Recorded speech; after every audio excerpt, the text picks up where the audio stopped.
हमारा स्कूल अभी अभी खुला था। हमने सोचा कि धीरे धीरे हम सामान्य हो रहे हैं। हमने अपनी परीक्षा की तैयारी भी शुरू कर दी थी। पिछले एक साल में हमने जो कुछ भी खोया, हम उसे दोबारा कवर करने की कोशिश कर रहे थे। फिर अचानक सुना कि कोरोना वायरस वापस आ गया। सभी जगह कई लोग मरने लगे थे। It seemed as if the pandemic was ending at one point, and then it all changed over a fortnight for worse. When I look back, despite our long humanitarian experience in terms of challenges of hunger, job losses, education loss issues, which would severely pull back children from contexts of survival, learning, and be protected, I think it's that long experience because of which we took a leap of faith. The fact that we could reach more than 1.5 million households or about close to 7 lakh children, it's primarily because of extreme tenacity and resilience shown by each member of this team. Now again, with the infection reaching remote hinterlands and growing at rapid speed in rural India, leaving people grappling with medical emergencies, lack of test facilities, lack of even diagnosis and then post facto cure, we are almost back to the same situation again, having to reinvent humanitarian support as we have known and at rapid speed.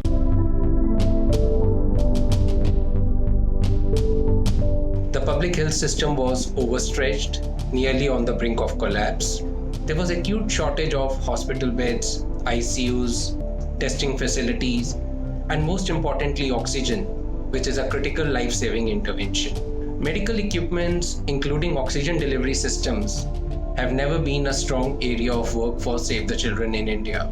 There was an inherent risk of impacting the respect, brand, and recognition of Save the Children.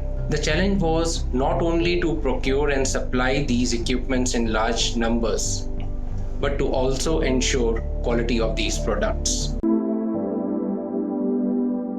I, along with Save the Children, have been working on something very specific, a breath of life. Save the Children airlifted and delivered 700 oxygen concentrators to 64 government health facilities. आज save the children NGO की तरफ से hospital को जो 5 oxygen concentrator दिए गए हैं, उसके लिए सबसे पहले मैं इनका धन्यवाद ज्ञापन करना चाहता हूँ। We faced a number of challenges, overcoming the state-wise lockdowns and most of all, the safety and security of our staff. Usually humanitarian responses are outward facing, but this disaster came really close home, with so many of our own staff and their family members being personally affected, many of them facing the loss of loved ones. This has almost brought us to a crossroads of sorts where our entire organization and staff and members were almost in some sense forced to put our own needs before those of the communities.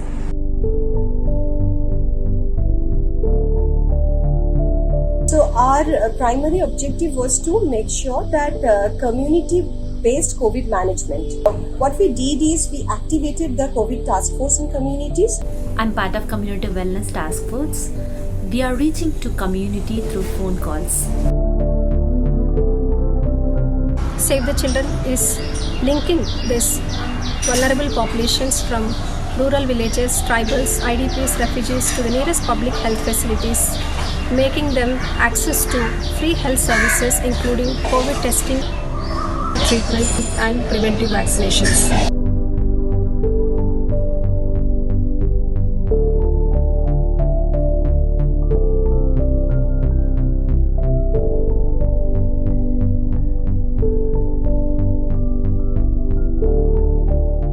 With surge in second wave, we have also seen that there are a number of children who are stuck in home when their parents are in hospital or isolation.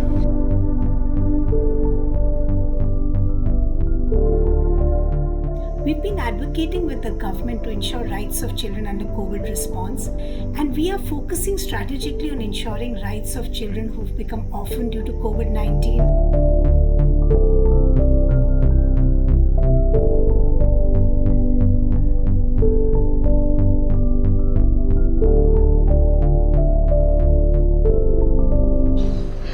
work does not stop at reaching children. Rebuilding lives is very critical. Recovery of children and parents with the right resources, with the right opportunities is what our mid-term and long-term strategic goal is.